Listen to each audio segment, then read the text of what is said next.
This is going to be a quick lesson on delete and restore. So now that we've got a published website. This video is brought to you by Appy's Academy.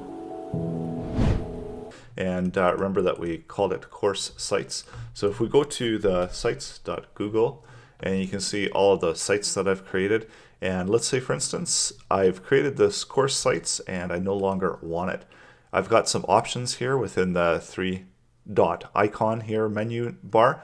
I can rename the site. So this is, again, not going to be renaming the content that's publicly available, but it's going to be renaming the site that I'm seeing it as my site project. There's also remove. So remove is deleting it. And if you remove it, it doesn't mean that it's completely gone. It will be gone from your drive. It will be gone from your sites when you go to sites, but you can always get it back when you go into your backup. So with Google content, when things are deleted, they're still available for 30 days that they can be restored, and they're going to be sitting within the trash.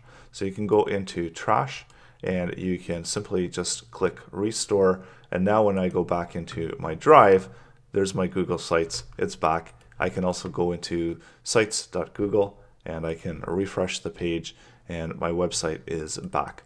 So I'm able to restore it that way.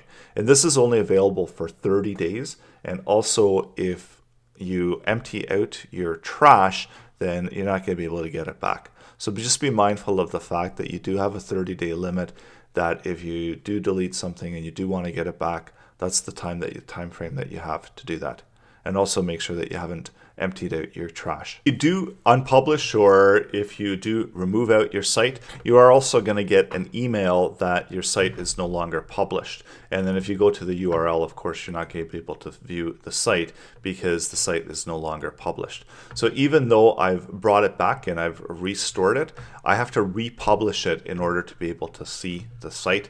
So I've lost access to my URL, and if somebody in between when I've deleted it and when I try to republish it has taken that URL, I'm not going to be able to reuse it.